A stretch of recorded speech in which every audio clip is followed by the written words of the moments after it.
The mail-order bride stood frozen in the blizzard, her Eastern dress stiff as armor against the mountain cold. She had been pounding on his door for an hour. Kestrel Thornfield opened it with rifle drawn. Wild hair framed a face that hadn't seen company in 8 months. His eyes held the wariness of a wolf interrupted at feeding. "I'm your bride. The agreement stands." The words hung between them like smoke. He stared at her through the doorframe. Snow gathered on her shoulders. Her lips had turned the color of winter sky. "Lady, I never sent for any bride." She pulled a crumpled letter from her coat. The paper shook in her gloved hands. 2,000 miles. Based on this, Kestrel stepped back. The cabin's warmth met the storm's bite. He had spoken to no one except the trading post clerk twice a year. His voice came out rough from disuse. "You got the wrong man." "Then I have nowhere to go." The moral choice stood before him stark as the mountains. Let this stranger freeze maintaining his isolation, or risk everything he had built in 8 years of careful solitude.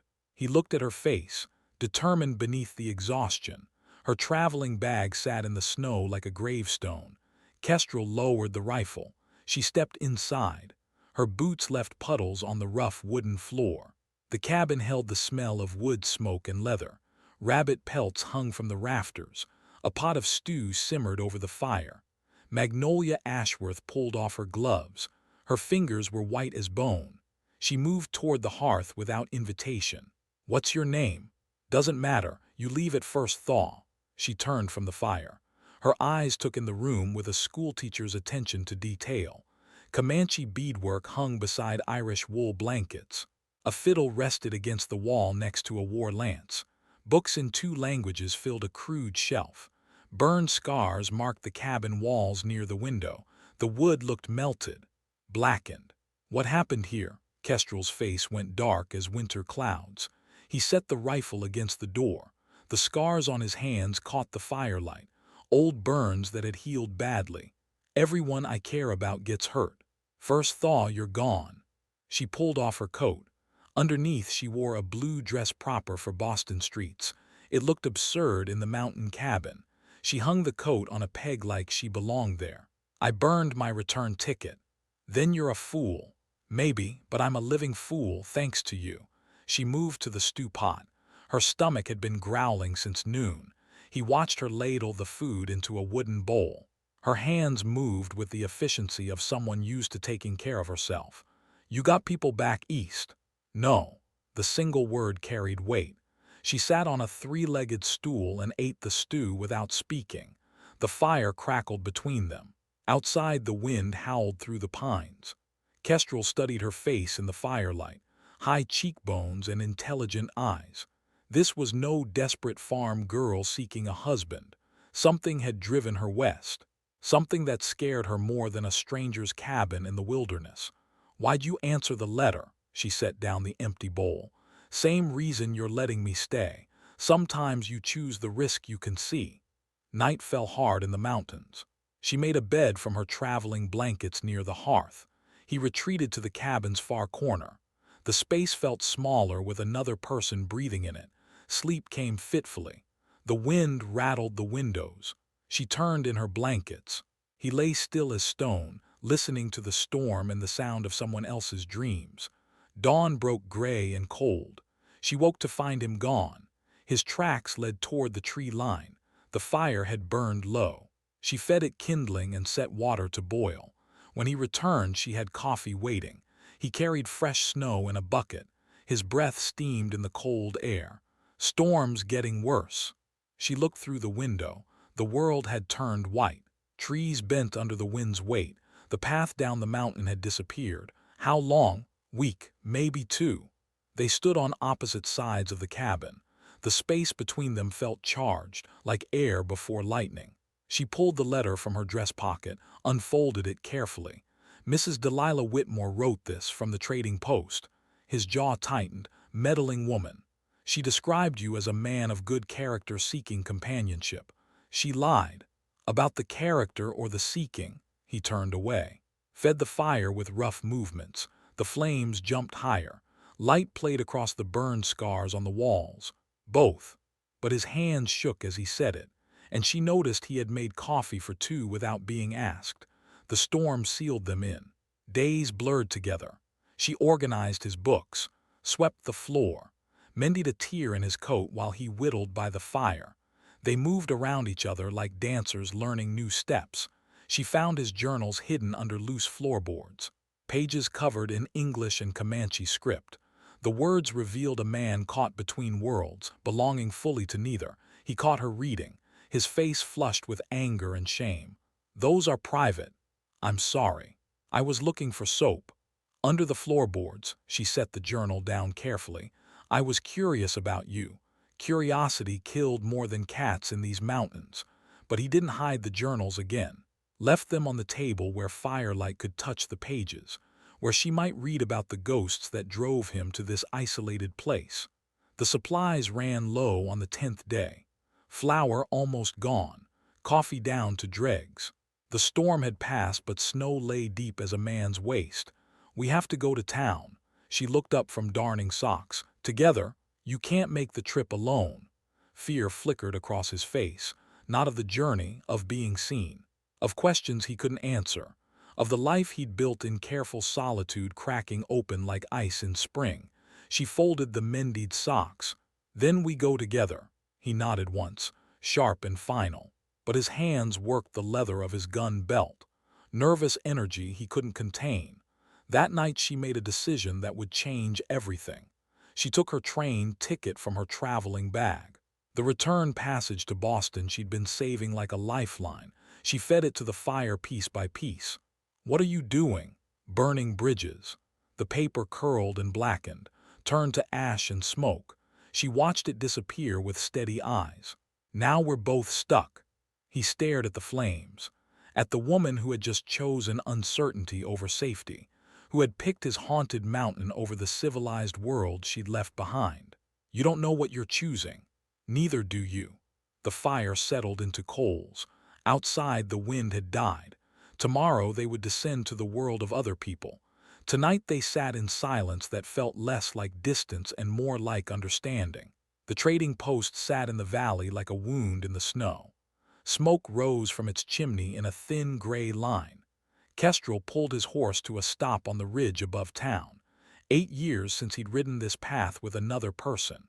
Magnolia sat the borrowed mare with eastern stiffness. Her hands gripped the reins too tight.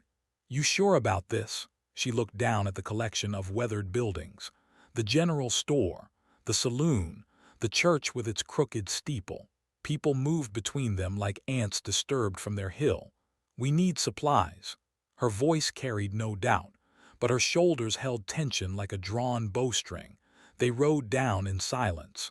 The horses' hooves crunched through snow that had turned dirty near the road. Windows reflected their approach. Faces appeared and disappeared behind glass. Kestrel tied the horses to the post outside Whitmore's general store. His hands moved with practiced efficiency, but his eyes never stopped scanning the street. The door chime announced their entrance. Conversations died. 3 men at the pot-bellied stove turned to stare.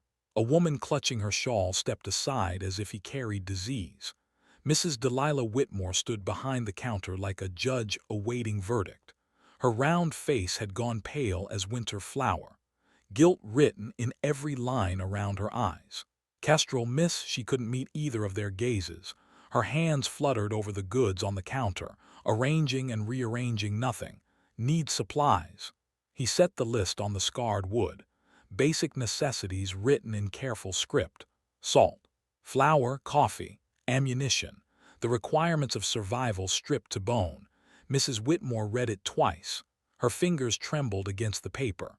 Behind them, the whispers started low and grew like wind through leaves. "That's the hermit. Been alone up there for years." "What's he doing with that city woman?" Magnolia stood straight as a fence post. Her chin lifted with each comment. She wore dignity over her worn traveling dress. Mrs. Whitmore began gathering their order, flour into a cloth sack, salt measured careful, coffee beans dark as old blood. Her movements held the jerky quality of fear. "Beautiful weather we're having." The words fell flat. Nobody believed them. Outside, the wind howled between buildings. Snow began falling again in fat, lazy flakes. "Mrs. Whitmore." Magnolia's voice cut through the false pleasantries. The older woman looked up from weighing beans. "The letter you wrote about marriage arrangements." The coffee scoop clattered to the floor. Mrs. Whitmore bent to retrieve it, her face flushed red as fresh meat. "I don't know what you mean." "The handwriting matches your ledger book." Silence stretched tight. The men by the stove leaned forward. Even the wind seemed to pause outside. Mrs. Whitmore straightened. Her mouth opened and closed without sound. Finally she found words. "I meant no harm. Just thought you both seemed lonely."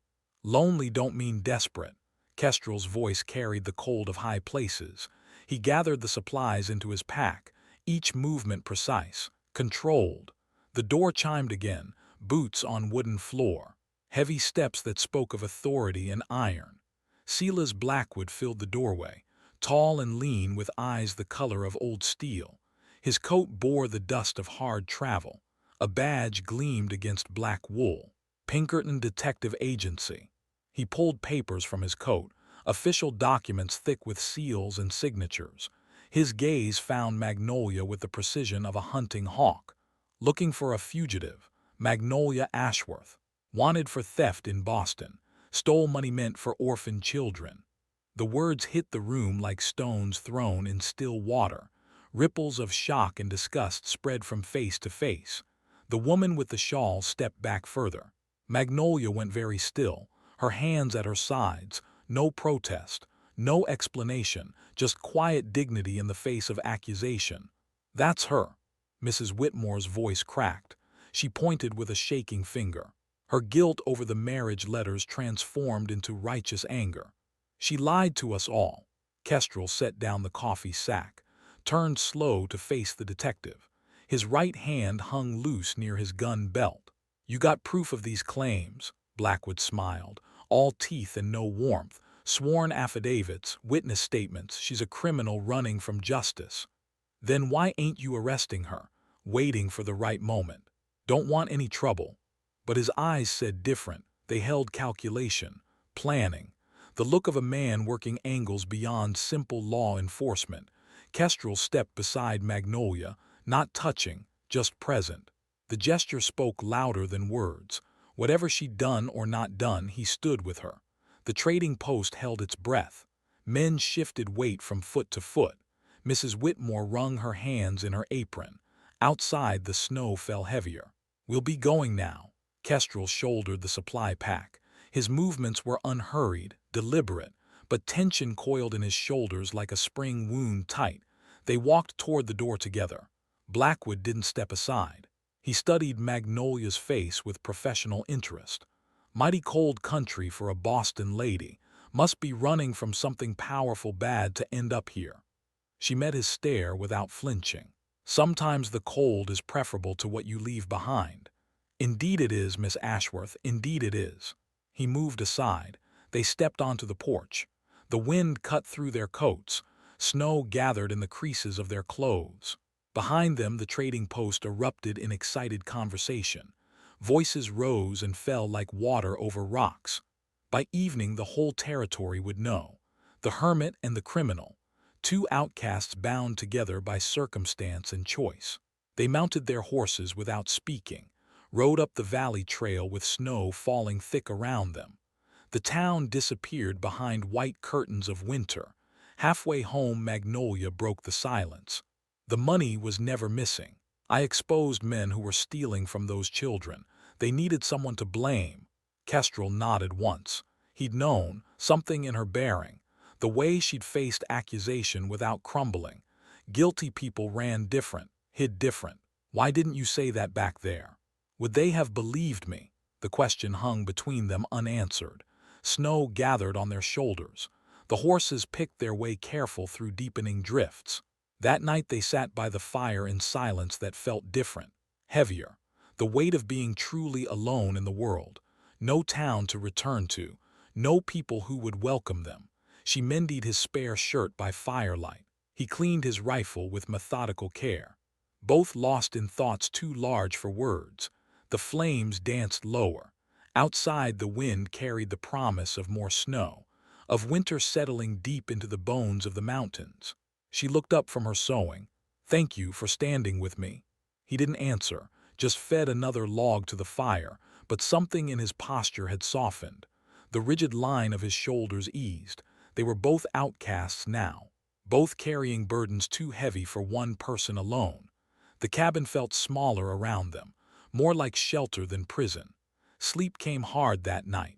They lay in their separate corners listening to wind and weather, but also to the sound of another person breathing, another heart beating steady in the darkness. Neither spoke of the tracks they'd seen in the snow near the tree line, fresh boot prints that circled the cabin. Someone had been watching, waiting. The detective's eyes had held more than professional interest. They'd held the hunger of a hunter who'd found bigger game than expected. Blackwood wasn't just after Magnolia. He was after them both. Morning broke gray and bitter. Kestrel found more tracks near the woodpile. Magnolia discovered the door latch had been tested during the night, someone probing for weakness. They moved through their routines with heightened awareness, every sound examined, every shadow questioned. The isolation that had once protected now felt exposed, vulnerable. The wind picked up near noon. It carried something new. The sound of horses moving through snow, multiple riders approaching from the south. Kestrel reached for his rifle. Magnolia moved away from the windows. They stood together in the cabin's center. Two people who'd found each other in the wilderness now facing whatever came next. The horses drew closer, their breathing visible in the cold air. Riders who knew these mountains, who moved with purpose and certainty. Family was coming, and family brought its own complications. Iron Bear sat his painted horse outside the cabin like judgment itself. 3 warriors flanked him, their faces painted for war or ceremony. The wind lifted their hair and caught their breath in white clouds. Kestrel stepped onto the porch. 8 years collapsed into nothing. The boy who'd ridden with these men, who'd shared their fires and their battles, who'd fled after bringing death to everything he touched. "Cousin," Iron Bear's voice carried across the years. No warmth, no welcome, just acknowledgement of blood ties that couldn't be broken. "You've been gone long enough." Iron Bear dismounted with the fluid grace of a man born to horseback. His boots left deep prints in the snow. The other warriors remained mounted, silent as carved stone. "The family calls you home." Kestrel stood on the porch steps. 8 years of isolation between him and the men who'd once been brothers. His hands hung loose at his sides, ready but not threatening. "I don't belong there anymore." "You never stopped belonging, you just stopped believing." Iron Bear's eyes moved past Kestrel to the cabin window. Magnolia stood framed in glass and shadow. Her presence changed the dynamic, made this about more than old wounds and family obligation. "Bring fire to the people again, they whisper you're cursed." The words hit harder than fists. Kestrel's jaw tightened. The burned scars on his hands seemed to throb with remembered pain. "They whisper true." Iron Bear stepped closer. His voice dropped to the register of shared secrets, of childhood promises and blood bonds that survived everything. Running Eagle chose his path. You didn't force him into those flames. The revelation cracked something inside Kestrel's chest. 8 years of guilt built on false foundation. His brother had entered the burning barn knowing the risk, choosing the horses over his own life. He never hesitated, saw those animals trapped and went in. You tried to stop him. Memory shifted, reformed. The fire that had haunted Kestrel's dreams took new shape, not his fault, not his curse, just the terrible mathematics of courage and consequence. Magnolia stepped onto the porch. She moved with careful dignity. These men were strangers, but she sensed their importance, their connection to the isolation that had shaped Kestrel's exile. "This is the woman who brought you back to speech." Iron Bear studied her with interest rather than judgment. His gaze took in her worn dress, her steady posture, the way she stood beside Kestrel without hiding behind him. "She teaches children back east. We need teachers." The simple statement carried weight, vision, a future where cultures blended instead of warred, where children learned from wisdom rather than fear. Iron Bear turned back to Kestrel. Colonel Morrison moves soldiers toward winter camp, says we harbor criminals, demands we surrender you both. The pieces clicked together with brutal clarity. Blackwood hadn't come alone to this territory. He'd brought federal backing, military force. The lie about Magnolia's crimes provided justification for bigger violence. Morrison wants the land. Always has. Now he has excuse to take it. The wind picked up. Snow swirled between the cabin and the mounted warriors. Winter was tightening its grip on the mountains. Soon travel would become impossible. Everyone would be trapped in whatever positions they held. Come home. Face this with family. Kestrel looked at the faces of men who'd shared his boyhood, who'd taught him to track and hunt and read the sky for weather, who'd watched him grow from child to warrior to exile. I bring death to those I love. You bring death to no one. Running Eagle made his choice. You've spent 8 years punishing yourself for his courage. The truth settled into Kestrel's bones, heavy and strange. The guilt that had driven him to these mountains had been built on misunderstanding, self-imposed exile for sins that existed only in his nightmares. Iron Bear mounted his horse.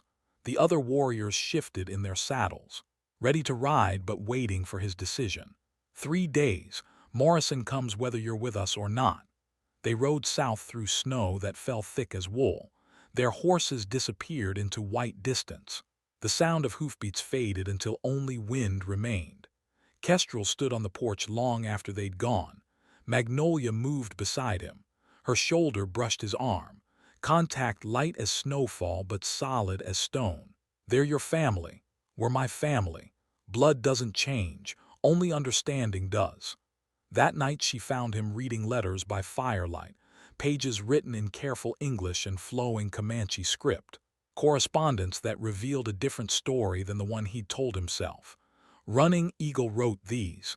Before he died, never had courage to read them. She sat beside him on the rough wooden bench. The letters lay between them fragile as autumn leaves, words from a dead brother to a living one. What do they say? That he was proud of me. That the 2 worlds I lived between made me stronger, not weaker. That someone needed to build bridges when the fighting stopped. The fire crackled lower. Outside, the wind carried the promise of more snow, of winter settling deep into the high country. He saw you as a bridge. I saw myself as a curse. She picked up one of the letters. The paper was soft with age and handling, words that had waited 8 years to be understood. Mrs. Whitmore told me something today, while you were loading supplies. He looked up from the pages. Her face held the careful expression of someone carrying difficult news. Morrison's been using the trading post for information, about tribal movements, about you. The implications spread through his mind. Mrs. Whitmore's matchmaking hadn't been innocent meddling. It had exposed him to forces that had been hunting him for years. She didn't know. Thought she was helping the colonel understand local conditions. Now she knows different. Now she's scared. Morrison told her to keep you in town when you came for supplies. She refused. The fire burned down to coals. They sat in orange light that flickered across the cabin walls, across the burned scars that told the story of old trauma and new understanding. What's your real crime, Magnolia? She was quiet so long he thought she wouldn't answer. Then words came slow and careful, truth measured out in small portions. I discovered federal money meant for Indian schools was being stolen, money meant to teach children like the ones your cousin mentioned. The corruption reached deeper than personal greed. It touched the very bridges Kestrel might have built, the future Running Eagle had envisioned in his letters. Morrison was involved. Morrison signed the orders diverting the funds. When I reported it, suddenly, I became the thief. They sat in silence that held the weight of revelation. 2 people carrying pieces of the same broken system. The same men who'd stolen from children now moved soldiers against families. Blackwood works for Morrison. Blackwood works for whoever pays him. Right now, that's Morrison and his Boston friends. The wind rattled the windows. Snow built against the glass in patterns that looked almost intentional. Nature forming barriers against the storms of human making. We could run. He said it without conviction. Running had brought him 8 years of isolation, 8 years of guilt over sins he'd never committed. Where would we go that they wouldn't follow? Nowhere. The admission hung between them. They were trapped by geography and circumstance, by forces larger than two people could fight alone. Your cousin is right. We face this together or not at all.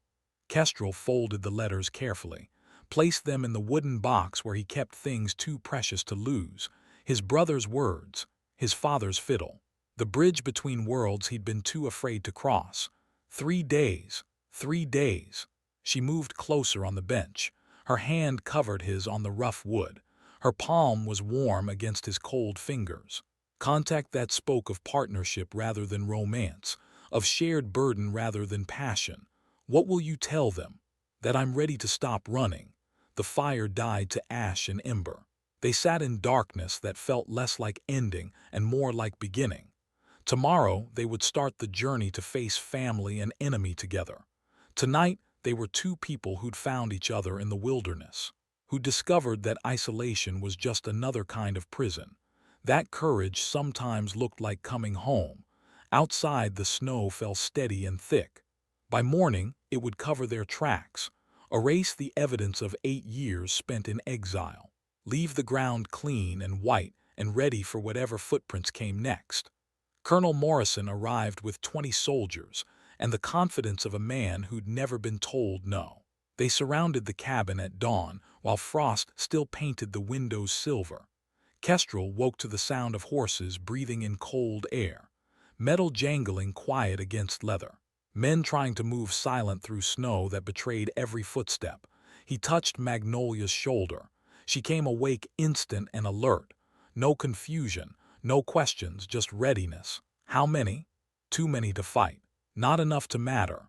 They dressed in darkness. He checked his rifle.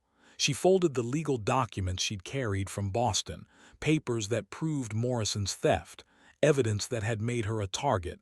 Colonel Morrison, federal authority. The voice boomed across the clearing. Practiced intimidation delivered with military precision. You're harboring a fugitive. Surrender the woman and we'll discuss terms. Kestrel opened the cabin door, stepped onto the porch with his rifle cradled loose in his arms. Not threatening, not surrendering. Morrison sat his horse 30 yards away. Blackwood flanked him on a black gelding that steamed in the morning cold. Behind them soldiers held rifles ready but not aimed. No fugitive here, just people.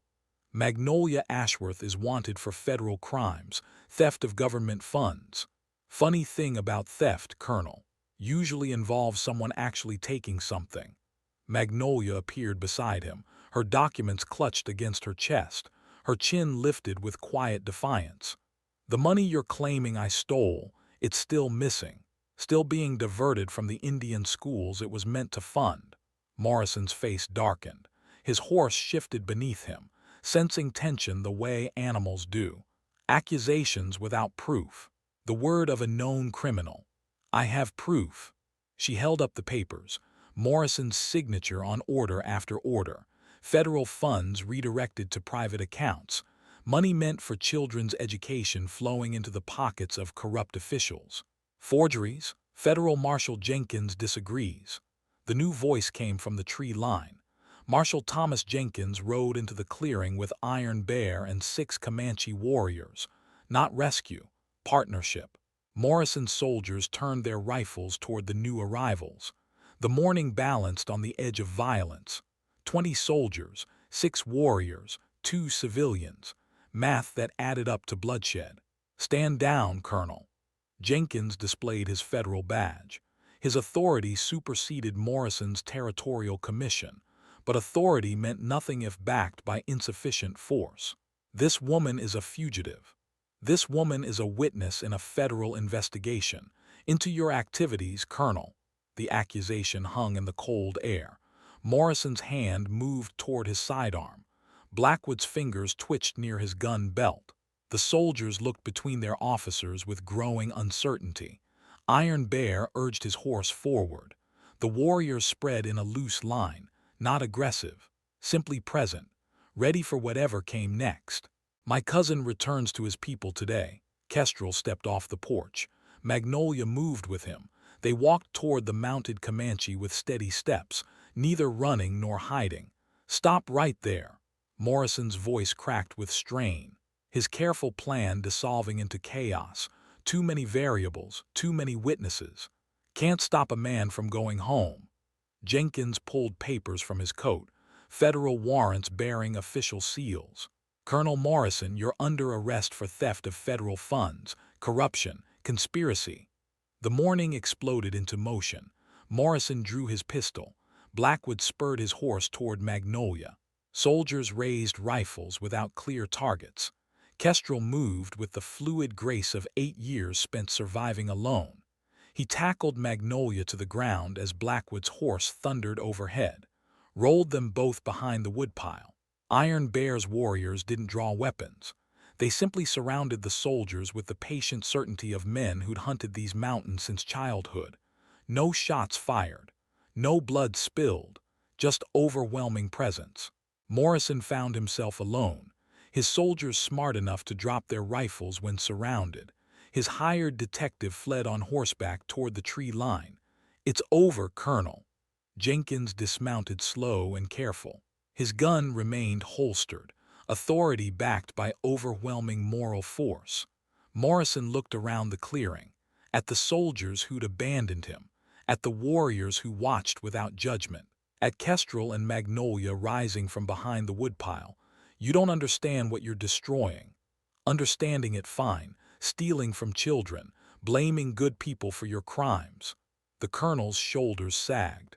8 years of corruption ending in a mountain clearing surrounded by snow and witnesses. Marshal Jenkins took him into custody without ceremony. Blackwood's abandoned horse wandered back to the group riderless. The detective had chosen flight over capture. The soldiers were released to return to their posts. They rode away with the confused relief of men who'd avoided shooting the wrong people. Their horses' hoofbeats faded into mountain silence. Iron Bear dismounted, walked to where Kestrel stood brushing snow from his coat. Ready to come home, ready to build bridges. They embraced with the careful affection of men who'd learned that family meant choosing to stay together despite everything that tried to pull them apart. Magnolia packed her few possessions. The legal documents that had made her a target now served their purpose. Justice would follow its slow but certain course. "What will you do now?" "Teach, like your brother wanted," Kestrel nodded.